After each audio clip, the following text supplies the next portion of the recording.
All right. Yeah, I said. Let's continue.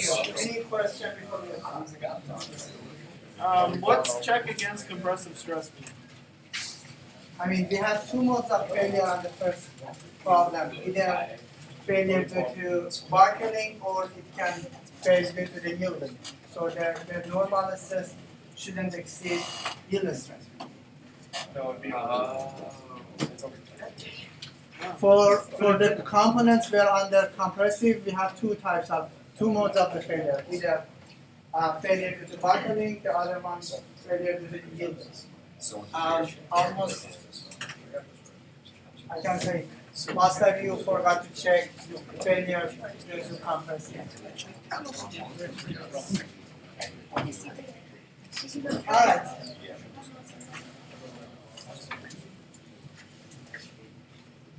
Today and tomorrow will be our last lecture. I'm gonna cover. Oh wait, we need to circle back to homework on Monday.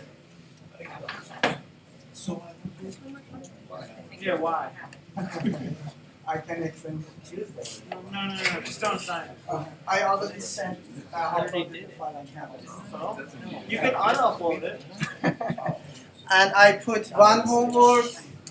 You don't need to work on that, but it might be on the draft.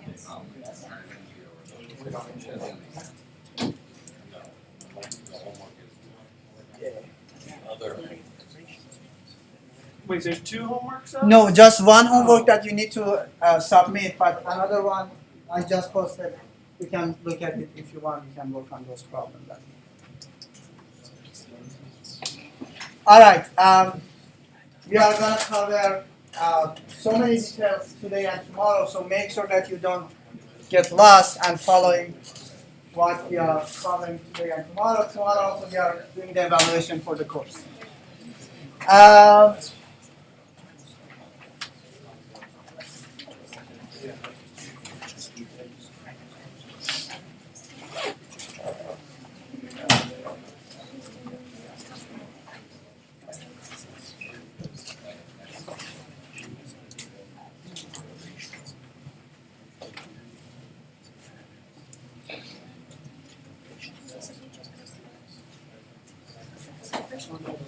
So we were talking about fluctuating. When we have fluctuating stress, when you don't have completely reverse cycle and the stress is varying over the time, you are going to have fluctuating. So we define two terms: mid-range stress, which is whatever is the maximum stress over a cycle, minus sigma mean divided by 2, absolute value, mid-range, alternating cycle.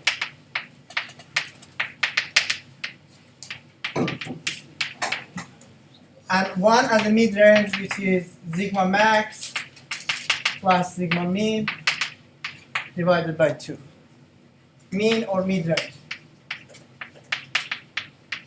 When we have completely reverse cycle, this term is going to be 0 because the maximum stress which occurs here is going to be same as the minimum, just they are different in the sign, so you will get 0 value for the n.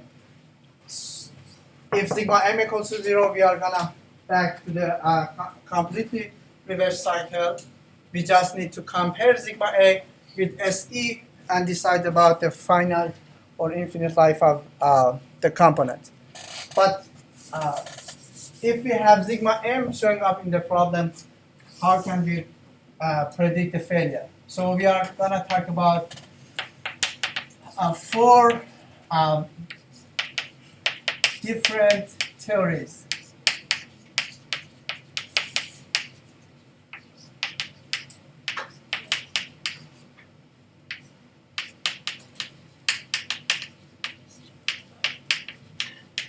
The first one is modified, or sometimes they say just Goodman, modified Goodman.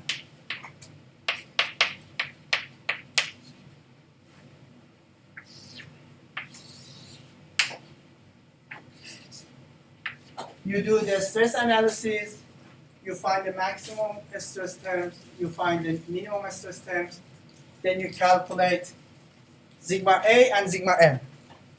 They are going to give you a point somewhere here based on the load.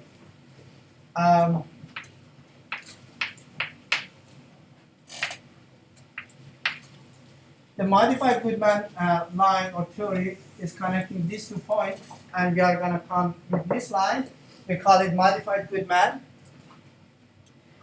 Any point on this line, so any point on this line, it's going to have infinite life.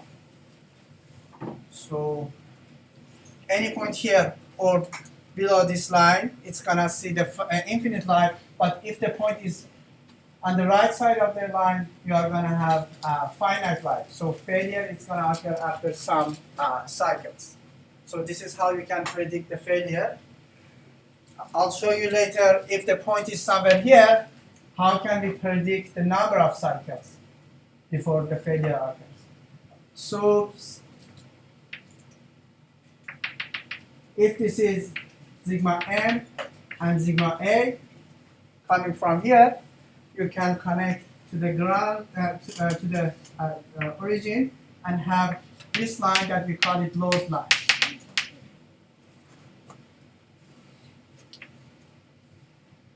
This is going to be the load line.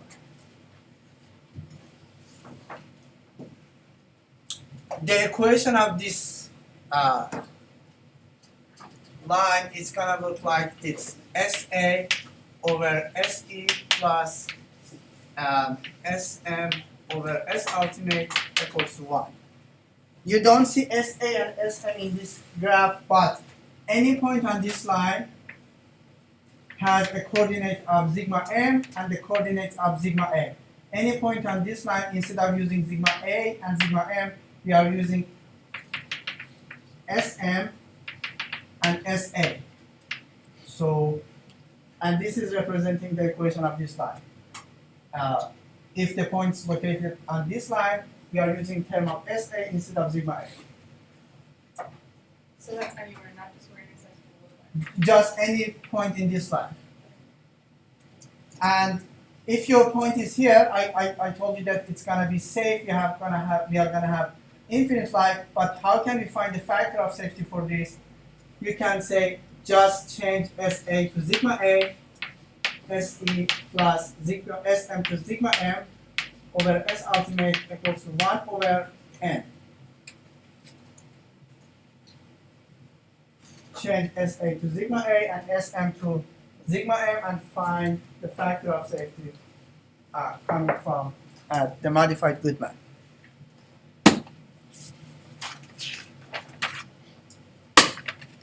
Good? Now, this line, the load line, has a slope.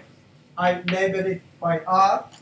The slope of this line is going to be sigma A divided by sigma M. This length divided by this length. Or,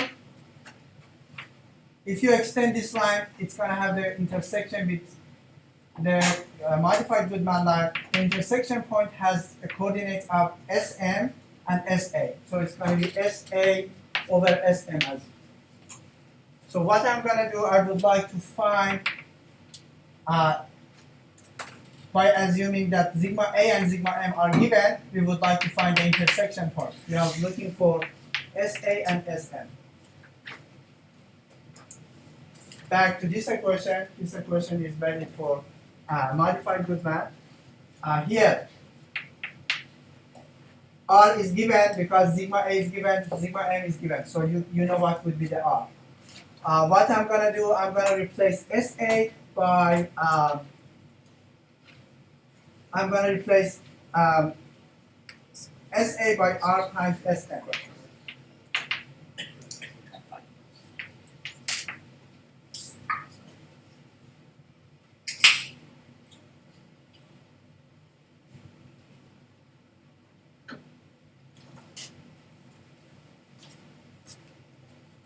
Or vice versa, SM equals to SA divided by R. It doesn't matter which one you are going to use. You are going to plug in on the first equation and solve for the other term. So I'm going to use this. First, I'm going to get rid of Sm, solve for Sa, then I back here, replace Sm and find Sa. So I'm going to have Sa over Se plus Sm is Sa divided by R. S ultimate equals to 1. I have Sa here. If you take Sa out of parentheses, 1 over R, S ultimate equals to 1. So Sa times R, Se, S ultimate equals S.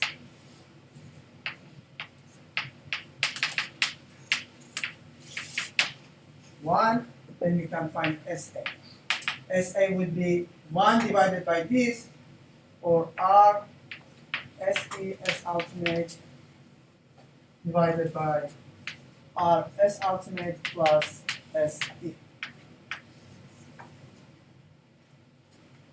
So the intersection of load line with the Goodman line has the value of Sa coming from this equation. R can be calculated by knowing sigma A and sigma M. You can divide sigma M by sigma A and you find R. Se, you can calculate that ultimate coming from table A20 and find Sa. How can I find Sm? Just multiply R by divided R by Sa by R. So Sm would be Sa divided by R.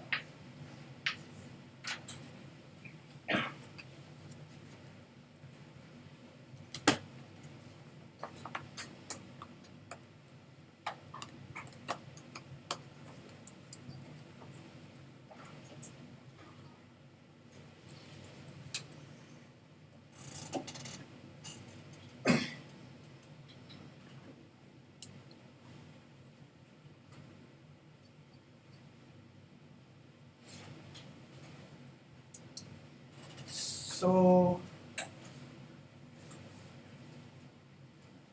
any questions so far? Good? All right. This is failure due to the fatigue, but we should check failure due to yield strength. So if you remember, we introduced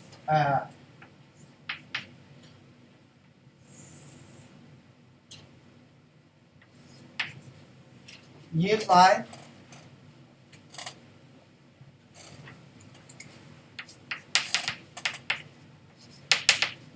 Just connect Sy and sigma A and Sy and sigma M. It's representing the yield line. Yield line, if the load points, I mean sigma A and sigma M, they are going to give you 1 point. If below this line, we don't have any failure due to yielding. But if it's out of this, or it's going to be on the top of this line, above this line, we are going to have yielding. So the equation of this line, it's easy to find the equation of this line.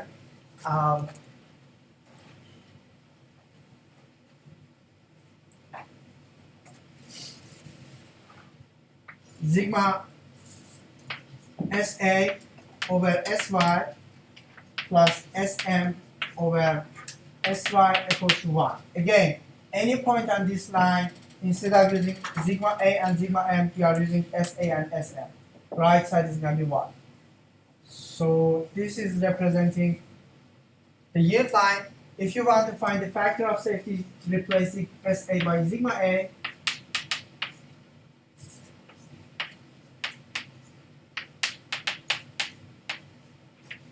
and against yielding. This N is coming for fatigue. This N is coming for static failure, which is coming from the yield line or Lange line.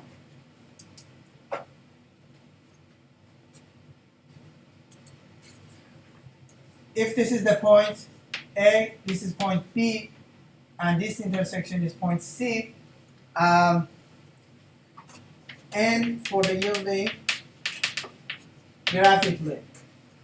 graphically would be OC divided by OA.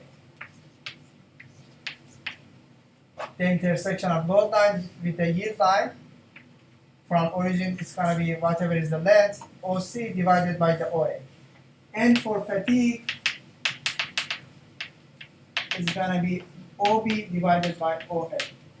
The intersection of this line with the Goodman line divided by OA, which is the load line.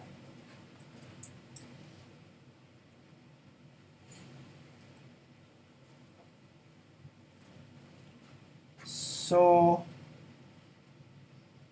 the next thing that I don't show the steps, but we can do the math to find the intersection of between these two lines. I'm talking about point D. How can I find the intersection between these two? Just intersect this equation with this one. Two equations, two unknown. Unknown would be SA and SM at the intersection. We can find that.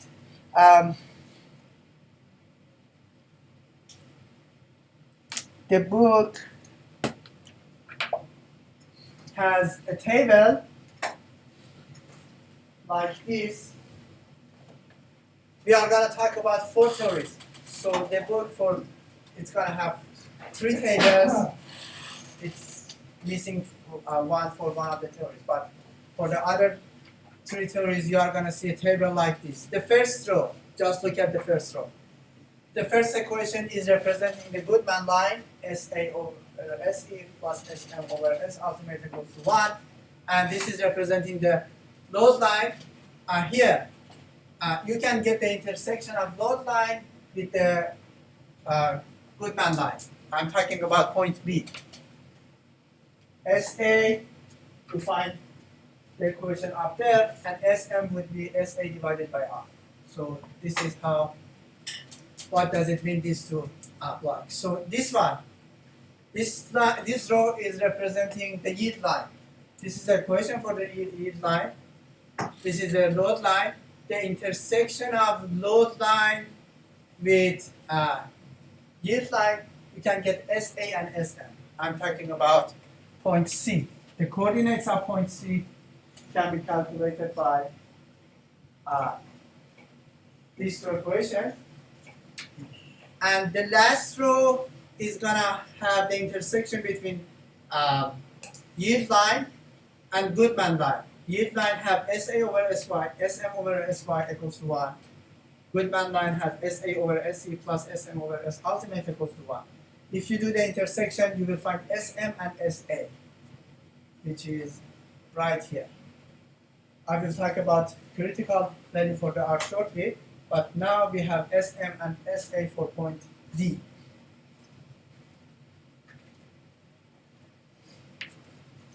Any questions so far? We are going to repeat this for 3 more failure theories. So make sure that you know about this table. All right. What is the R critical? At the intersection point, if you connect point D to the origin, you will find this line.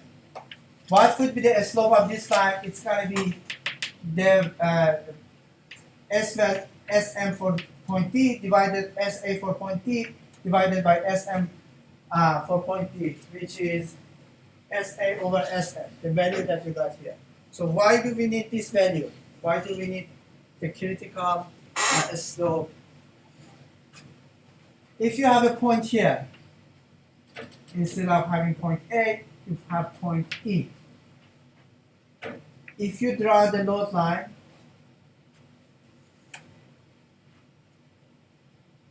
the first line that you are going to hit for point E is going to be the yield line. As you see, it's going to hit the yield line first. And then it's going to hit the fatigue failure.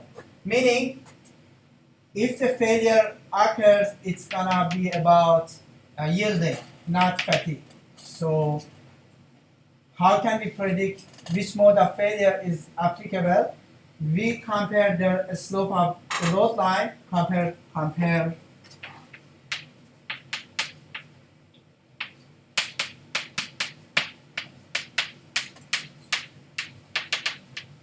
with R critical. So if R critical is greater than R, if the slope of this line is greater than this, meaning the point is going to be on this side of the line, on this side of the critical line. So meaning yielding occurs first if the failure occurs. But if R critical is less than R critical is this line, if your point is somewhere on the top of this line with the greater R, then the fatigue is gonna be the mode of failure. So what you need to do if you want to know which mode of failure is gonna applicable, you find R critical compared with the load line, whatever is the load line slope, and then decide about the mode of failure. So this is why the R critical is important. And here you can see the factor of safety that you can get from this equation. Factor of safety for fatigue can be obtained by that equation. You just flip both sides, you will get that equation. Any questions so far? So before we go through the next theory, let me talk about a case where point A on the top of the fatigue line, which is a Goodman line.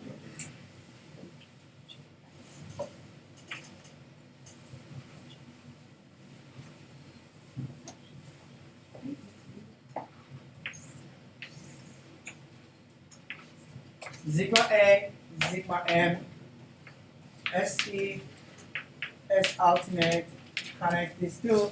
Suppose point A is somewhere here. With the value of sigma M and sigma A. So point A has the coordinate of sigma A and sigma M coming from the stress analysis of the problem. And you can figure out that the factor of safety is going to be less than 1 by looking at this, or if you plug in here. Now the question is, if we have this point on the top of Goodman line, we have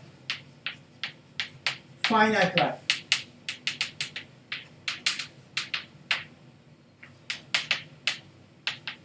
How can we predict number of cycles before failure? Any idea? Trial and error.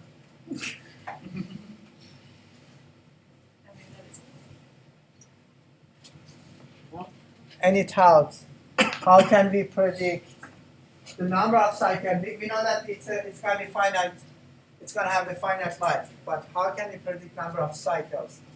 If we had a completely reverse cycle, we only have sigma A. No sigma M is going to show up.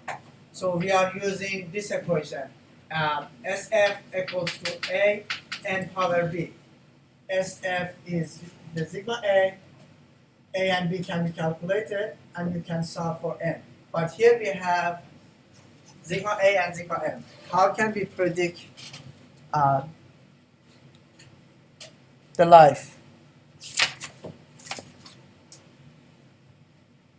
So proportion of each of the sigmas go into the same equation. What do you mean by proportion? So like if sigma A is 2 and sigma M is 1, then it would be like twice as much of sigma A affecting the cycles and then 1 like half as much. So suppose sigma A is 100, sigma m is 200. Sure. So what should I use? It would be like a weighted effect.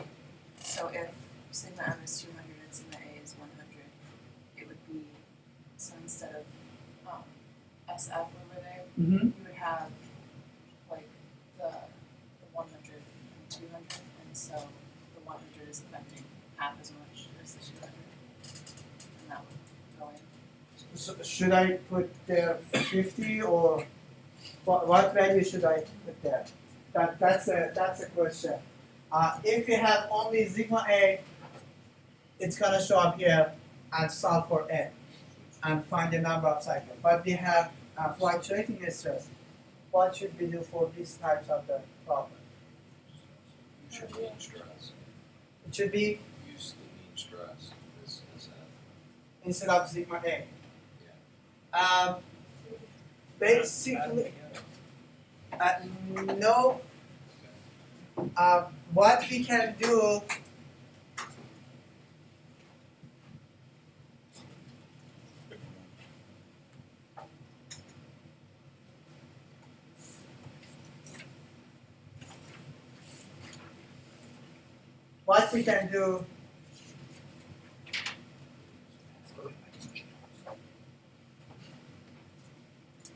that's me.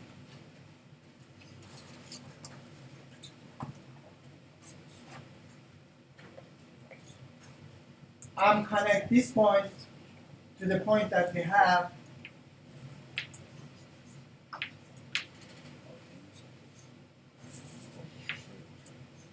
I will get this line. Then I'll try to find this point.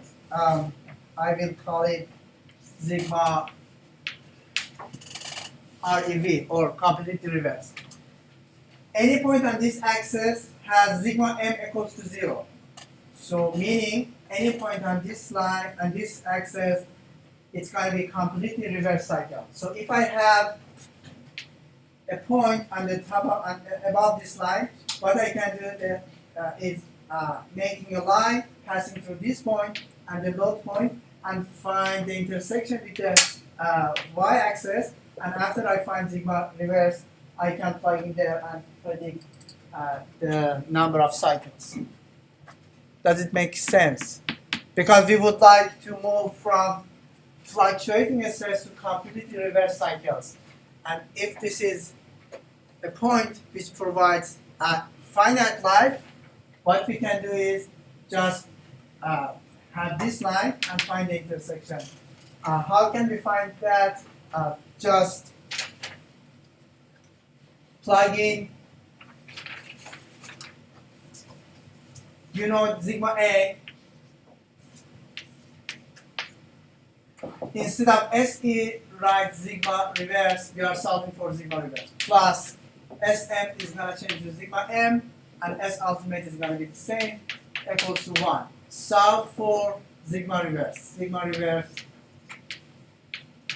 is going to be 1 minus this, then you flip by dividing by this, so it's going to be sigma A, 1 minus sigma M, divided by S ultimate. This is how you can find this term, which corresponding to the complete reverse cycle, and then bring it here. Sigma reverse equals to A, n power B, log of sigma reverse divided by A would be n B log of n, then find n.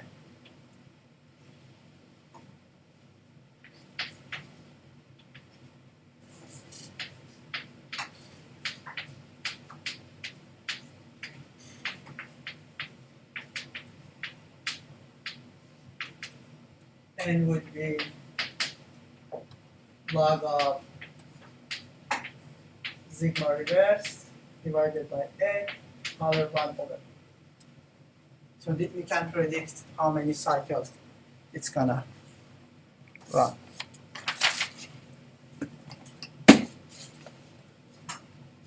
Any question about modified Goodman? we are gonna move to the next theory. The difference would be different line or different curve, but the idea and the approach would be the same.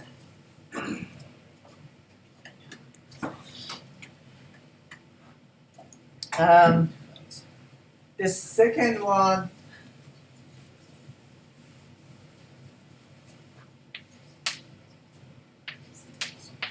Soderbergh theory.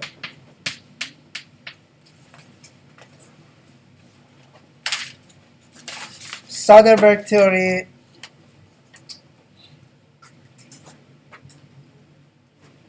here, the point that I had SE and S ultimate, in Soderbergh, I'm gonna have SE here, but instead of having S ultimate, I'm gonna have SY or yieldless strength. This is the only difference between Goodman and the Soderbergh. So Soderbergh is gonna look like SA over SE, same. SM divided by S ultimate, SY, instead of having S ultimate, equals to 1.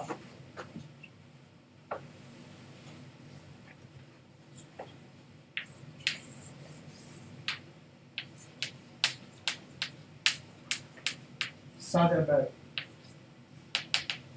line.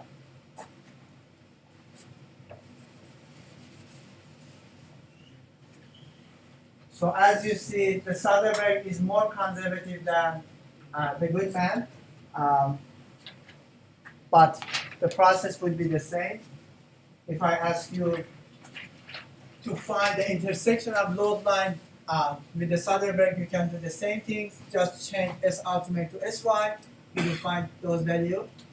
For the yield line, it's not going to change because we want to find the intersection with the yield line. But intersection of yield line with the Soderbergh, just change S ultimate to SY.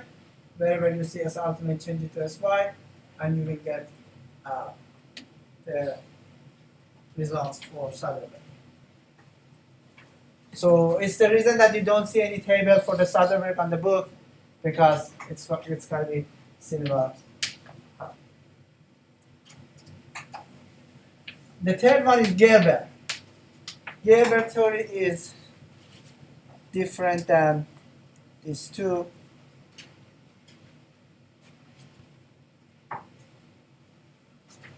Gerber theory is gonna look like this.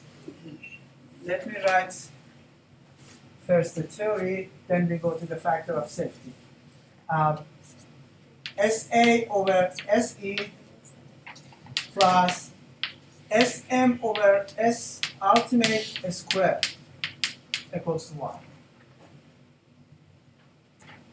So point SE and S ultimate will be the point, but instead of having a line, we are going to have a curve like this because we have S squared here.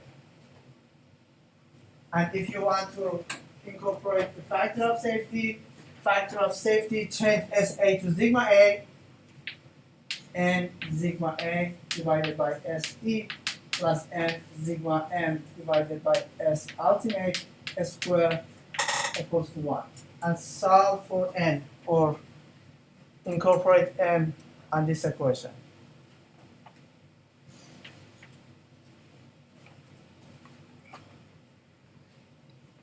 And I'm talking about this line. Gerber is passing from these 2 points, SE and S ultimate, and it goes like this. It's a less conservative theory. It's going to be on the top of all other 3 theories. So the book has a table for that. Table 6.7 is up there. SA plus SE over SE plus SM over S ultimate squared equals to 1. If you have a load line, you want to find the intersection. If the load line, we are looking for this point, SM and SA. This is how you can find SA and SM. Second line is going to be similar to the first two method because it's talking about the yield line. Yield line is not going to change, but this row is intersecting these two lines. S1. I'm looking for this point. Yield line passing from point SY to SY. What will be the intersection of this line with the Gerber line?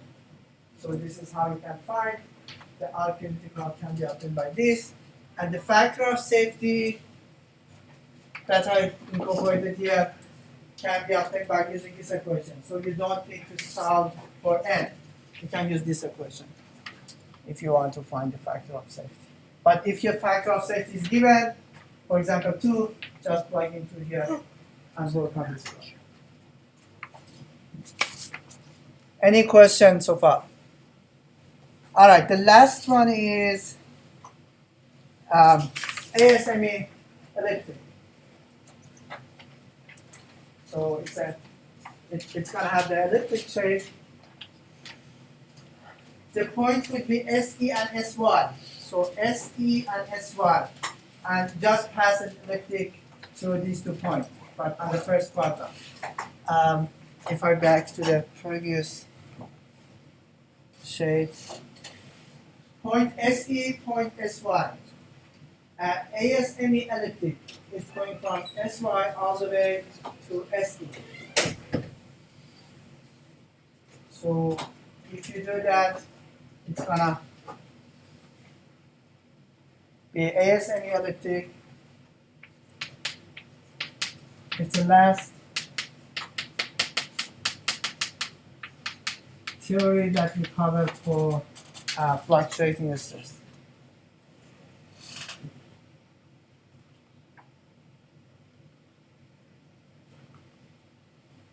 And table 6.8 is representing ASME elliptic. First row is showing you what would be the intersection of load line with the ASME elliptic curve. Second row is going to be similar to the table 6.7 and 6.6. And last one is intersecting this line with the ASME elliptic. And the factor of safety can be calculated by using this approach.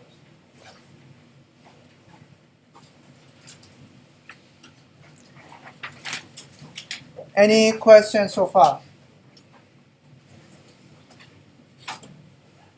So for Gerber, if we went from the standard equation to the one that includes n, do you add the n in the same way? So instead of SA, it would be sigma a n over SE squared plus sigma m n over SY squared. It's the same way with 7. Yes.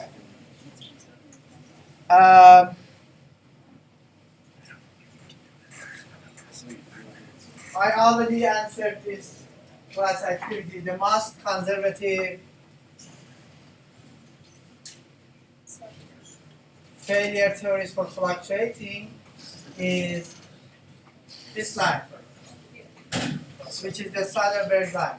And if you compare the modified Goodman and ASME, this is the ASME and modified Goodman. Which one is more conservative?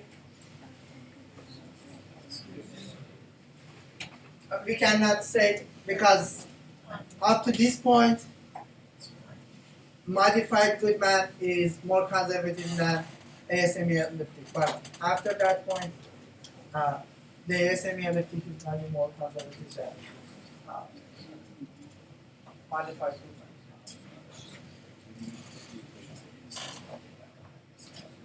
Goodman. A question for ASME elliptic.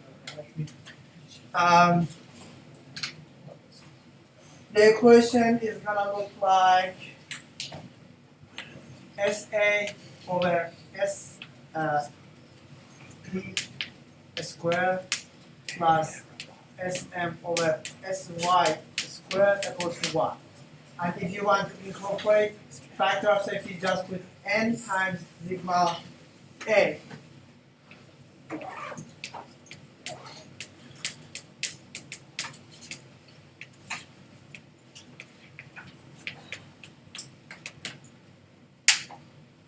So whatever we covered so far, if you notice that we only have normal stress.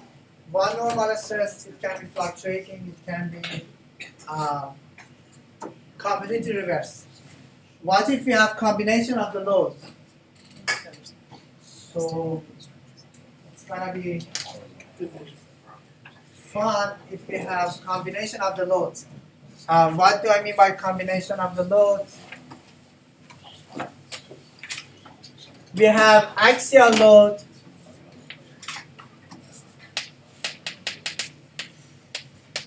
axial load.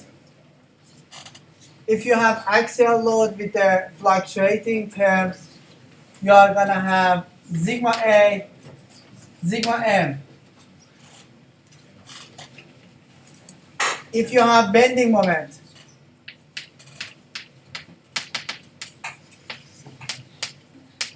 with the fluctuating variables, I mean with the fluctuating terms, you are gonna have sigma A for bending, due to the bending. You have sigma M, you might have due to the bending. If you have torque, the torque can generate the alternating components of shear stress. And for mid-range, how can we deal with these types of the problem? This is the most general case that you might see for a fatigue analysis problem when we have combination of the load with fluctuating terms. We will cover this tomorrow.